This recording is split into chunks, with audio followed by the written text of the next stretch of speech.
Salam əziz dostlar və həmkarlar.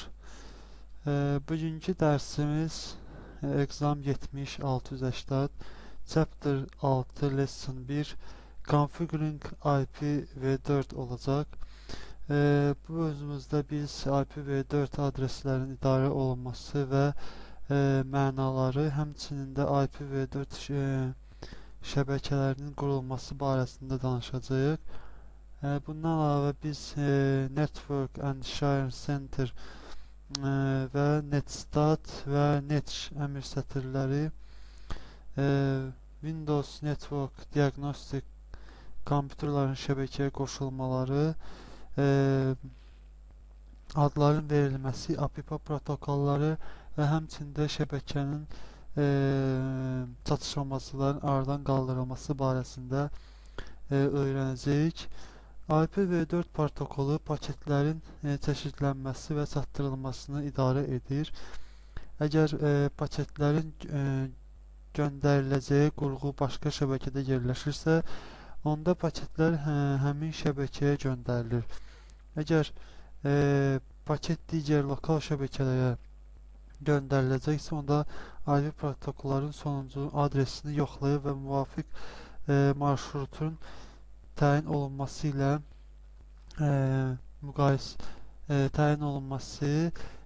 müqayisə edilməsi və növbəti addımın təyin edir.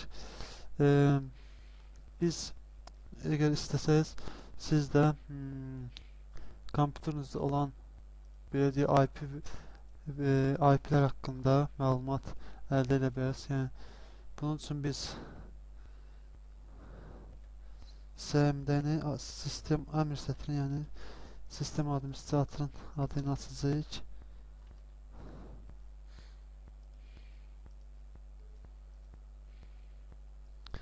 Bundan sonra siz daxil edirsiniz ipconfig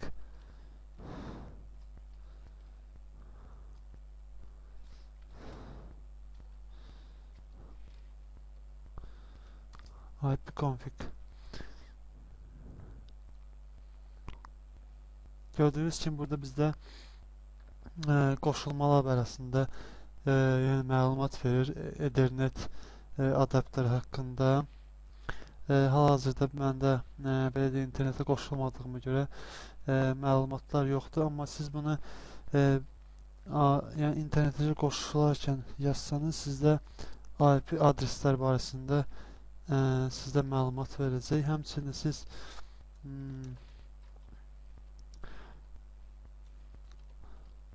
belə deyək, ipconfig 10 parametri daxil etməklə mövcud olan bütün qurğular haqqında sizin ətraflı məlumatlarınız olacaq. Gördüyünüz kimi, məndə hələ ki heç bir məlumat verilməyib, çünki internet beləcə yoxdur və yaxud digər şəbəkələrə qoşulmamışam. Amma qoşulanda bunlar hamısı burada bir-bir yəni məlumatlar yerləşdirilir. Hamısını bir-bir avtomatik siz görə biləcəksiniz. Hər bir kompüterin öz şəbəkəsində unikal IP adresi olur. Həm də hər bir kompüterin internetdə unikal IP adresi olur. Yəni unikal dedikdə belə deyək, biz şəbəkə daxilində müəyyən bir IP-dən istifadə ediriksə, internet çıxışdan biz başqa bir IP-dən də istifadə edirik. Bu belə deyək, bizim daxil şəbəkəmizdə öz IP-miz unikaldır və həmçinin internet çıxarkən də bizim şəbəkəmizə bir açıq IP də verilə bilər, yaxud da ki, bizim əgər şəbəkəsiz, yəni sırf evdən internetə giririksə, bir dənə bizə açıq IP verilir ki, həmin IP-dəki internetdə ən azından providerdə unikal olur. Ola bilər, yəni başqa providerlərdə həmin IP adresindən istifadə edilsin, ancaq həmin providerin daxilində siz istifadə edildiyiniz IP unikal olmalıdır. Həmçinin şəbəkədə istifadə edildiyiniz həmin IP adres başqa şəbəkələrdə istifadə oluna bilər, amma sizin şəbəkənizdə unikal olmalıdır, yəni təkrar olunmaz olmalıdır. IP adresi heç bir təəccüblü heç bir şey yoxdur. Bu rəqəmlər sadəcə geniş diapazona malikdirlər. Onlar adətən nöqtələr vasitəsilə onluq say sistemindəki kimi göstərilir. Əslində isə IP adreslər 32 nömrəli rəqəmlərdən ibarətdir. Məsəl üçün, gəlin sizə bir dənə kitab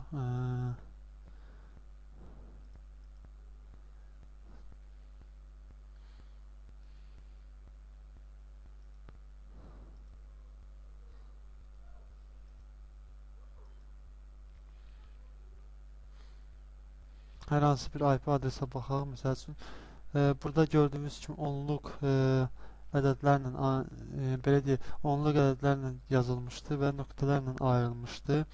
Bunların hərəsi 32 bitdir. Hər aktetdəki 8 bitdən ibarətdir. Onluq say sistemində, məsəl üçün, əgər burada misallar var, onları sizə göstərim. Məsəl üçün, o adı onluq say sistemində belə görsənən ifadə 16 say sistemində belə bir obraz alır. Şəbəkə bir və ya bir neçə alt şəbəkəyə bölünə bilər. Alt şəbəkə bir-birinə marşrutizator vasitəsilə birləşdirilir. Məsələn, WAP, server, Microsoft Windows, Cisco və yaxud 3.3.com. Hər bir alt şəbəkə öz adresi və şüruzu və ya marşrutizator qoşulmalar var. Bu şəbəkələr internetdə provayderlərin marşrutizatorları vasitəsilə qoşulurlar. Şəbəkə identifikatoru alt şəbəkə identifikatorundan ayırmaq üçün alt şəbəkə maskasından istifadə edilir. Belə deyək də, internetin şəbəkənin identifikatorunun alt şəbəkənin identifikatorundan ayırmaq üçün biz alt şəbəkəyə maskalar veririk ki, həmin maskalar vasitəsilə biz onları bir-birinə ayıra bilərik. Maskalar, mən bir sizə maska da göstərim. Məsəl üçün, gördüyünüz kimi 255.255.255.0 bu hər hansı bir bizim IP adresimizin maskasıdır ki, burada həmçinin bunları ikili say sistemində də məsəl üçün göstərilir. Burada ikili say sistemində gördüyünüz kimi ikili say sistemində axırıncı aktetdən əlbəttə söhbət gedir, maskadan söhbət gedir. Axırıncı vahidlər, axırıncı aktetdə əgər vahid varsa, onlar şəbəkənin adresini, sıfırlar isə kompüterlərin sayını və yaxud hostların sayını göstərir. Belə deyək, bayaq ki bizim adresimiz var idi ki, axırı 43 ilə bitirdi.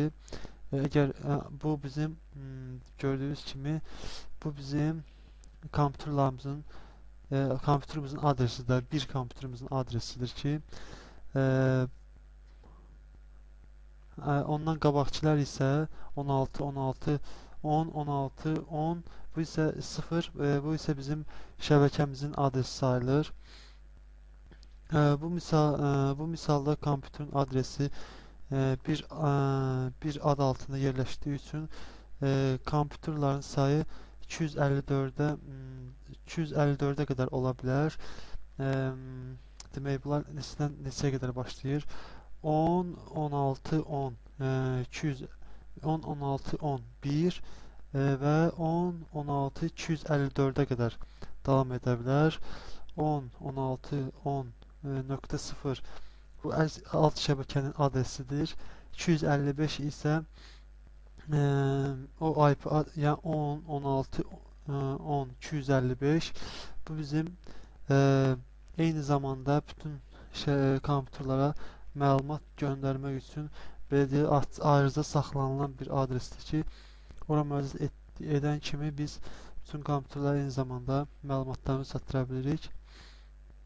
Həmçinin də şəbəkəmizdə bizdə üst şəbəkə kimi anlayış da var.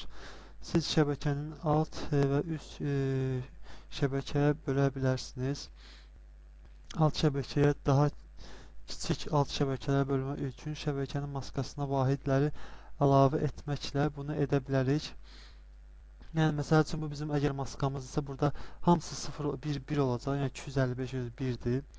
Gördüyünüz kimi hamısı 1-dirsə əgər bura qədər. Bu bizim maskamızdır. Yəni maskada yəni ki belə olar, yəni belə, yəni o da ki belə deyək, 1 hamısı 1 və buradan dəyişə bilər.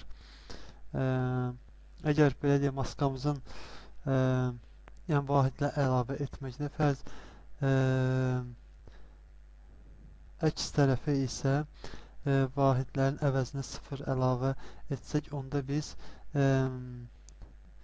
həmin şəbəkələri birləşdirib üst şəbəkə əldə edə bilərik. Demək 0 artıqda biz alt şəbəkəni şəbəkələrə böləcəyik. Daha xırda alt şəbəkələrə. 0 əlavə etməklə isə biz belə deyək alt şəbəkələri üst şəbəkələrə birləşdirə bilərik.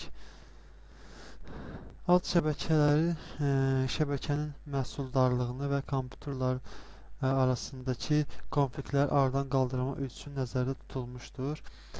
Üst şəbəkə isə alt şəbəkənin birləşdirir və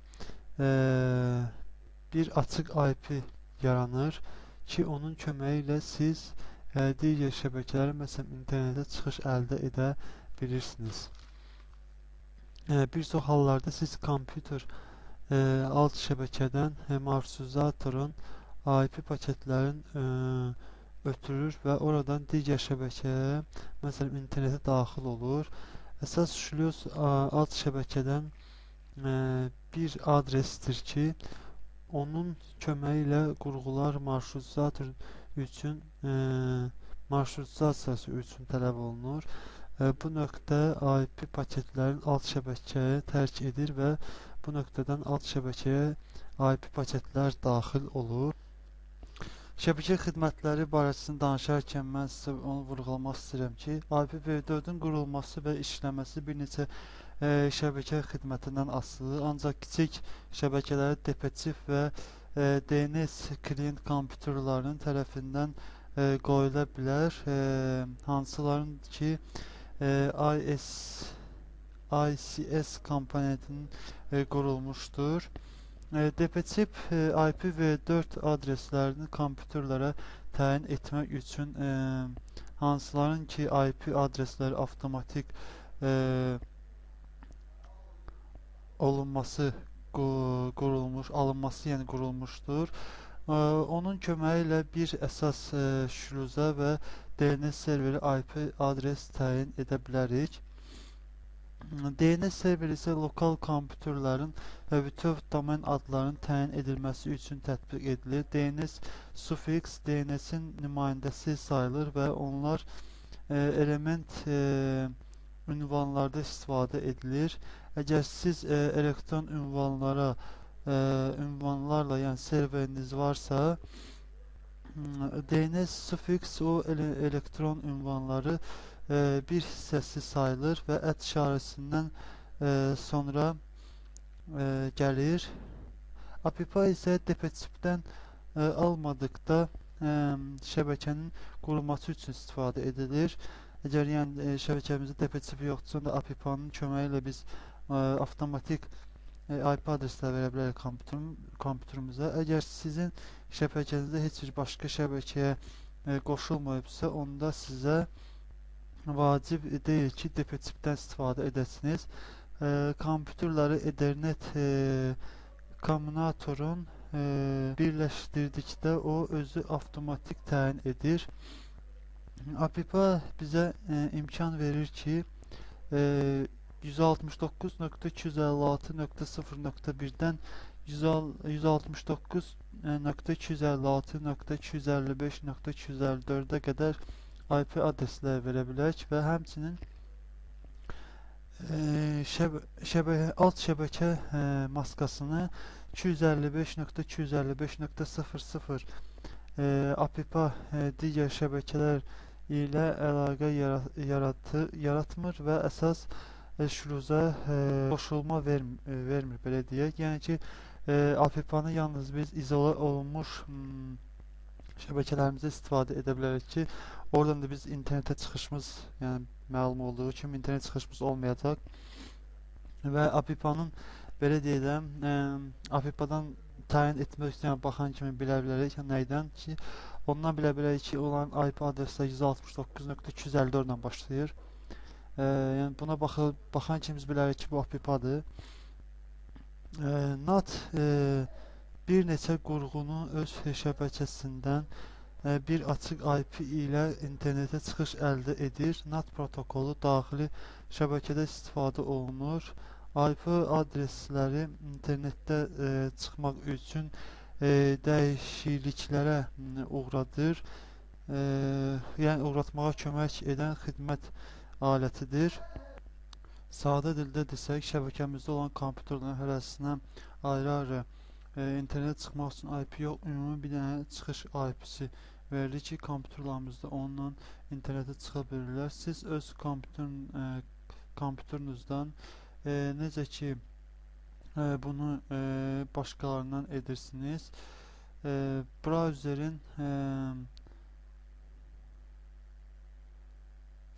Browserin sılkasına web adresi daxil edərkən həmin sorğu açıq IP vasitəsi internetə çıxır. Sorğu geri qaydarkən NAT protokolunun sahəsində sorğu belə deyək də hansı kompüterdən verilmişdi, həmin kompüter tapıb yəni onu yönətməyə kömək edir. O dəqiq IP paketlərin kompüterə daxil olmağı təmin edir. Bütün providerlər IP adreslər yəni açıq IP adreslərdən söhbət gedir. Diapazonu IANA tərəfindən verilir və onun istifadəsini nəzarət edilir. Yəni ki, hər bir providerə necə ki şəbəkə daxilində provider özü kompüterlara IP-lər paylanılır. Həmin providerin də bir çıxış IP-si olur ki, o da belə deyək, qlobal internetə çıxmaq imkanı qazanır ki, biz də həmin providerin köməyi ilə internetə qoşuluruq. Həmin providerlərə isə açıq IP-ləri IANA verir ki, beynəlxalq şirkətdir ki, onun vasitəsilə də biz həm də ki, o nəzarət edir həmin IP adreslərə. Daxili şəbəkədə 3 cür IP adreslər ola bilər. Birincilər, məsəl üçün 10.0.0.8, yəni ki, burada gördüyünüz kimi hansı diapazonda dəyişir. Bura biz onu deyə bilərik ki, bu diapazonda A klass diapazon sayılır ki, burada 16 milyondan çox kompüter IP adresi almaq olar. İkinci B klass, üçüncü isə C klassdır. Bizim ən çox müəssisələrdə istifadə etdiyimiz belə deyək, diapazon C klass IP adreslər sayılır. Bundan başqa həm də API-da daxil IP adreslər sayılır. Bu diapazon izolə olunmuş daxili şəbəkədə API-nın avtomatik təyin etdiyi IP adreslərdən istifadə olunur. Bu diapazon DPCP-nin təyin etdiyi IP adreslərdən internetə çıxış olmur. Daxili şəbəkədən istifadə etdikdə xaritada da DPCP-nin təyin etdiyi IP adresi internetə NAT protokolunun vasitəsilə çıxış əldə edilir. ICS komponenti C klass IP adreslərdə istifadə edilir. Bu diapazon simsiz şəbəkədən də istifadə edilə bilər. Bayaq mən vurğuladığım kimi, əgər siz ICS klient kompüter xidmətindən istifadə etmək istəyirsinizsə, onda siz My Computer, daha doğrusu panel управления, Center проблем с сетями и общим доступом. Buradan giririk свойства обозревателя. Bundan sonra подключение. Buradan настройка сети giririk. Burada gördüğümüz avtomatik определение parametrları biz quşu götürürük və использовать ssenari avtomatik настройки də verə bilər. Ya da ki, belirtisini verdikdən sonra biz belə deyək, özümüz də oradan təyin edə bilərik ki, hansı qoşulma növündən istifadə etsin. Demək, avtomatik qoyacağım. Həmçinin siz kompüterlə avtomatik IP adreslərin alınmasını yoxlaya bilərsiniz. Bunun üçün biz yenə də həmin bu bura daxil olduqdan sonra izmiyet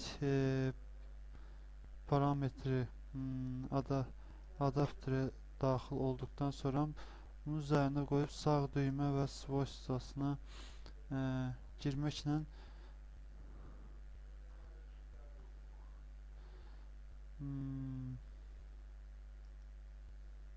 buradan biz gördüyünüz kimi svojstvasını girsək, buradan biz onun ürəyimiz istəyən diapazonda ya alt maskasında verə bilərik. Həmçinin burada biz DNS serverimizdə göstərə bilərik. Həmçində belə deyək, doполнительные girib və başqa DNS serverlərimiz varsa əgər, onları da biz burada verə bilərik. Həmçində biz burada protokolun növünü göstərəcəyik və onun köməyi ilə də təyin edə bilərik öz kompüterimizin IP-sini. Bundan başqa IPv4 protokolun qurulması bəzi sistemlərdə əmr sətri köməyi edə bilərik.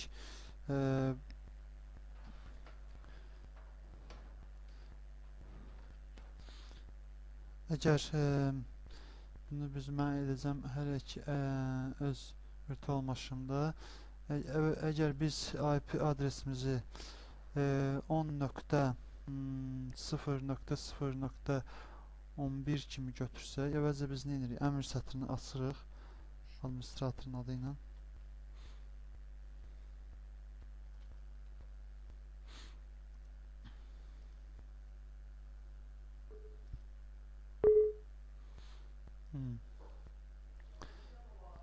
Biz burada net əmrin köməyindən istifadə edəcəyik. Net interface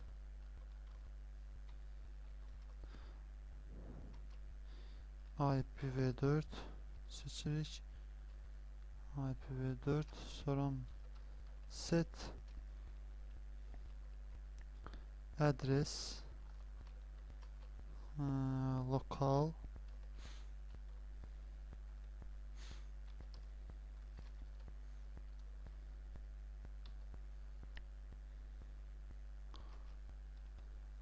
area connection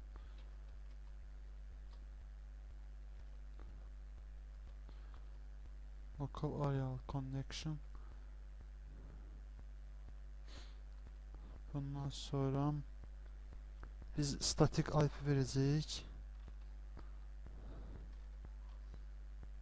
Statik bunun arasında yer bırakmaq lazımdır. Statik IP'miz olacaq bizim yəni yeni kompüterə verəcəyimiz IP olacaq 10.0.0.0 daha doğrusu çox yazdım sıfırlar 11 maskamız olacaq 255.255.255.0 və şluzumuz da olacaq 10.0.0.11 əmrimizi daxil edirik və gözləyirik ki əmrimiz gördüyünüz yerinə yetirildi. Əgər DNS serverimiz varsa onun köməyi ilə də biz həmin əmri istəyirik ki, belə də DNS serverimizdən alsın. Burada biz nəyi dəyişəcəyik? Yalnız set adresdə biz set DNS server daxil edəcəyik. DNS server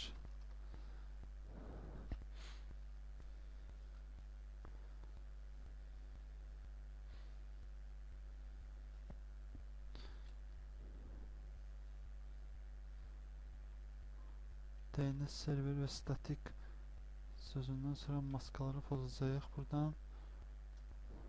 Əlbəttə ki, DNS serverimiz varsa. Məsəl üçün gördüyünüz olmadığına görə not exist verdi. Əgər avtomatik istəyiriksə IP adresləri alsın bizim DPChipimizdən, əgər yəni DPChipimiz varsa, onda biz net interface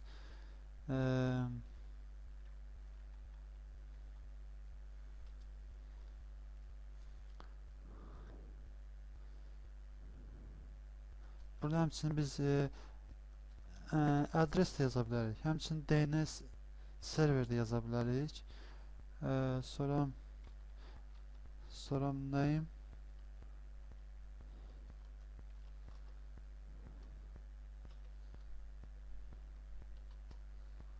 yəni lokal area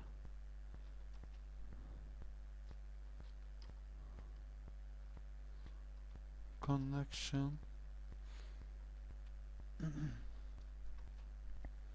sources yəni mənbə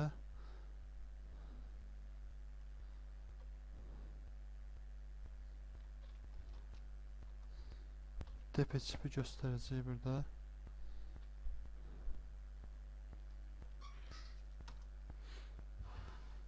Avtomatik bir DPChip'dən götürdü.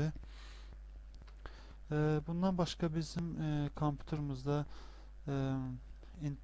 belə deyək, şəbəkələr diaqnostika edə bilərik. Onların düz işləyib işləməməsi barədə kiçik müəssisələrdə internetin bağlanması ICS xidmətinin səhv və ya ümumiyyətlə qurulmamasına görə də baş verə bilər. Ola bilsin ki, dinamiki IP parametrləri almaq əvəzinə interface statik IP-lər konfigurasiya edilmişdi.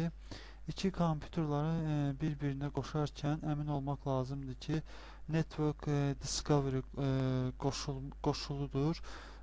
Bunun üçün biz necə baxa bilərik ona? Yenə panel upravleniya center yəni network and share centerdən izmiyet parametri dostupa buradan artıq biz belə deyək, təyin edə bilərik ki, hansı belə deyək, səhvlər olduqda onları tez bir zamanda yəni ki, üzə çıxarsın. Gördüm, məndə hamısı qoşuludur. Əgər nəsə bir problem yaranarsa özü sizə xəbərdar edəcək. Əgər şəbəkədə qoşulması problemlə işləyirsə, hərdən onu söndürüb yandırmaq da kifayət edir və yaxud da ki, onun driverlərinə baxaraq biz yəni ki, adapterın driverlərinə baxaraq biz yəni ola bilsin, yəni driverlərə görə olsun, ondan biz təyin edə bilərik problemləri. Əgər köhnə IP konfigurasiya ilə siz internetə qoşula bilmirsinizsə, onda siz onların dəyişə bilərsiniz. Yəni ki, köhnə kompüter gətirmiş şəbəkənizdə və yeni şəbəkədə həmin IP adresləri tanımırsa, onda onun IP-lərini dəyişmək olar. Bunun üçün yenə əmr sətrini administratorun adını açırıq.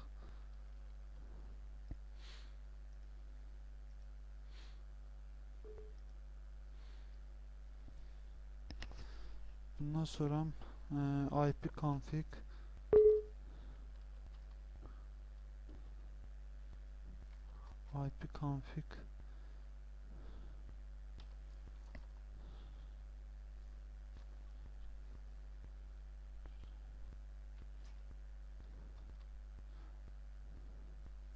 bu əmri daxil edirik.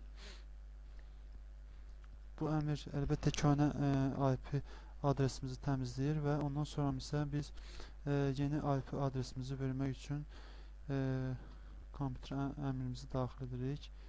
Renew. Bu əmrdən sonra bizim kompüterimizə yeni IP adresi vermiş olacaq. Gördüyünüz kimi burada bizə Ethernet'e də təzə IP adresi verdi. Maskasını və belə deyək şuruzu göstərdi biz üçün burada. Belə deyək, əgər bir çox hallarda yeni IP adreslə DNS serverə həmin dəqiqə qeyddən alınmır. Onu məcbur da etmək olar. Məcbur etmək üçün biz ipconfig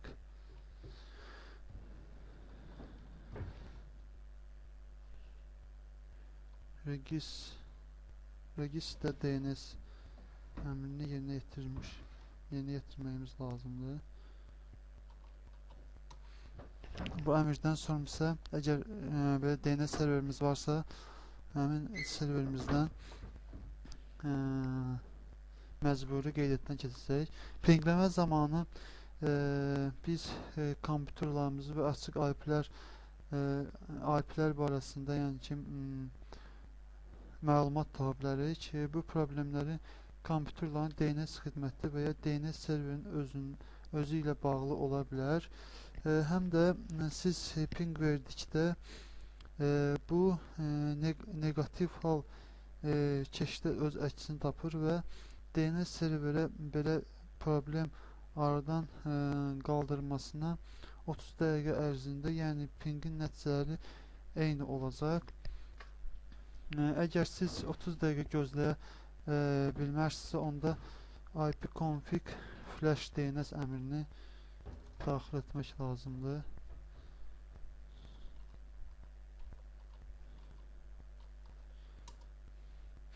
Burada bizim belə deyək, keşləməm biraz keşdə yığılan məlumatları belə deyək silir və negativ ki biz qarşılaşırdıq ki DNS serverə pinqləmə verdikdən sonra eyni məlumatları bizə çatdırır.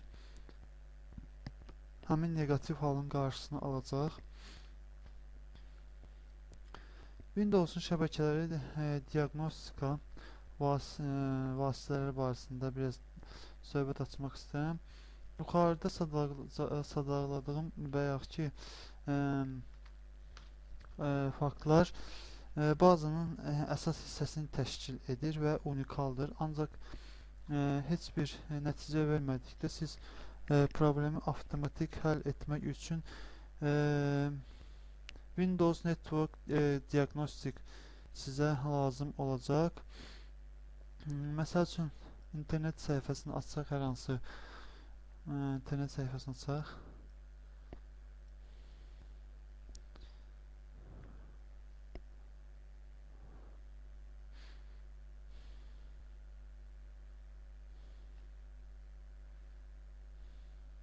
gördüyümüz kimi bu burada bizdə diagnostika etməyə, yəni ki burada yerimiz var ki, buradan biz diagnostika verə bilərik.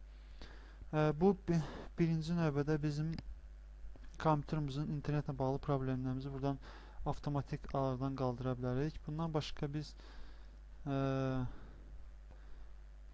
panel problemdən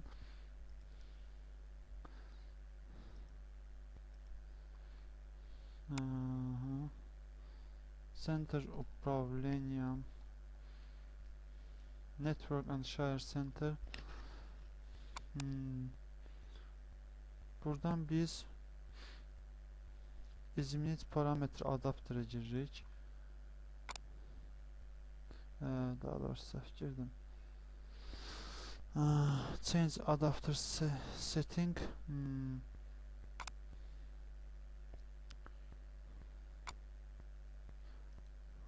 Və buradan biz diaqnoz əmrini verməklə bizim şəbəkədə olan problemlərimiz barəsində məlumat əldə edə bilərik. Bundan başqa gördüyünüz bu X işarəsi var. Bunun üzərinə vursaq da biz həmçinin belə deyək problemlər barəsində məlumat əldə edə bilərik. Bir də ki bizim şəbəkə ilə bağlı bir dənə problemimiz pinqləmədir ki, biz pinqləmə əməliyyatını firewall-a görə apara bilmirik. Windows 7-də firewall adətən qoşulu olur, amma bir çox bir çox çıxan trafiklərə qadağa qoyulmuş olur. Onu demək firewall açmaq üçün biz bundan sonra advanced settings'e giririk. Burada gördüyümüz kimi bizdə əgər inbound rules'da bizdən bütün çıxan trafiklər barəsində məlumat verilir. Xatırladım ki, pingə bizdə belə deyək, firewall qadağa qoyur. Bunun qarşısını almaq üçün biz əmr sətrindən bunu necə edə bilərik sizə göstərim. Bunun üçün yenə cmd-ni administrator adı ilə açırıq. Bundan sonra əgər istəyirsə pingimiz belə deyək də firewall'dan keçsin. Onun üçün biz net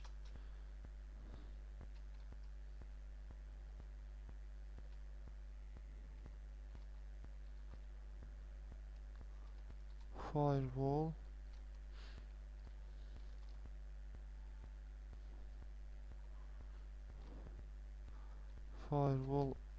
add rule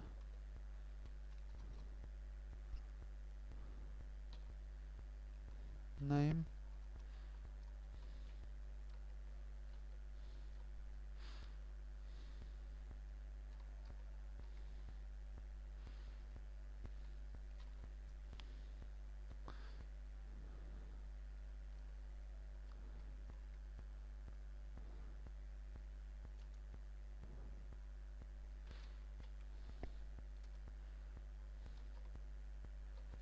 IPv4 protokolumuzun adını daxil etdikdən sonra biz bura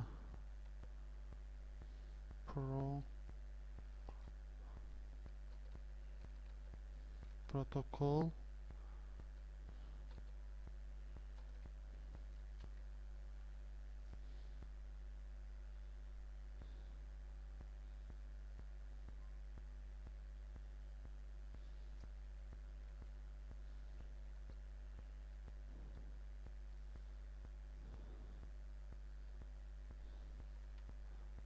bir şeyden unutmuşam, onu düzeltdik. Burada M işarəsi olmalıdır.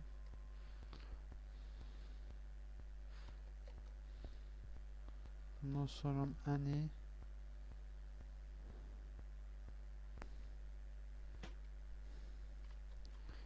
virgül any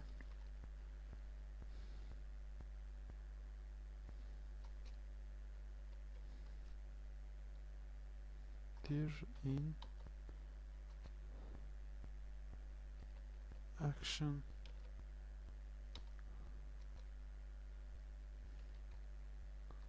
allow əmrini daxil edirik. Buradan sonra bizim bu gördüyünüz protokolumuz qüvvəyə minəcək.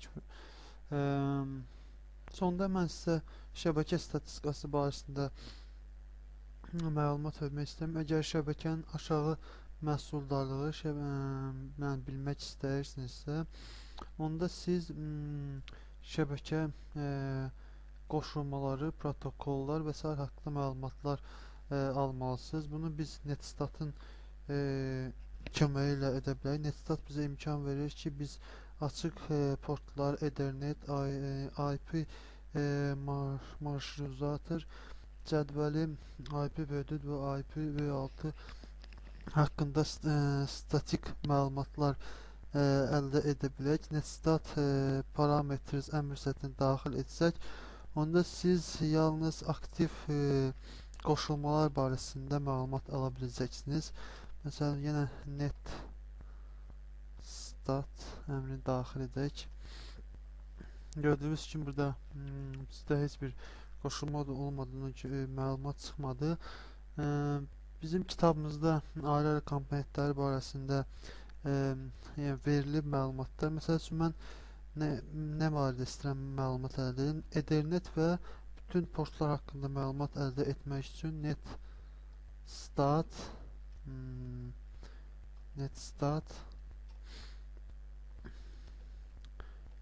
Y və S daxil edirəm. Burada məndə Ethernet protokol, Ethernet və bütün nə qədər ki bizim portlarımız var, onlar barəsində bizə məlumat verəcək, qoşulmalar və s. barəsində. Əgər istəyirəm IPv4 üçün TCP sistem TCP statistikası alım. Onun üçün mən Netstat S və PTH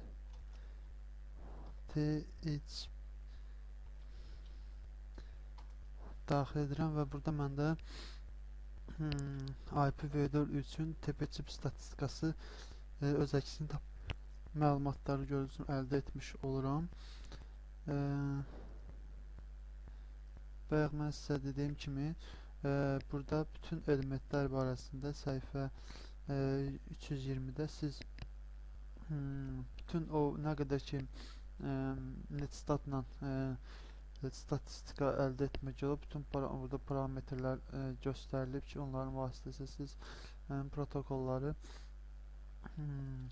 barəsində məlumat əldə edə bilərsiniz. Bugünkü dərsimiz bu qədər. Gələn dərslərimizdə görüşmək ümidi ilə sağ olun.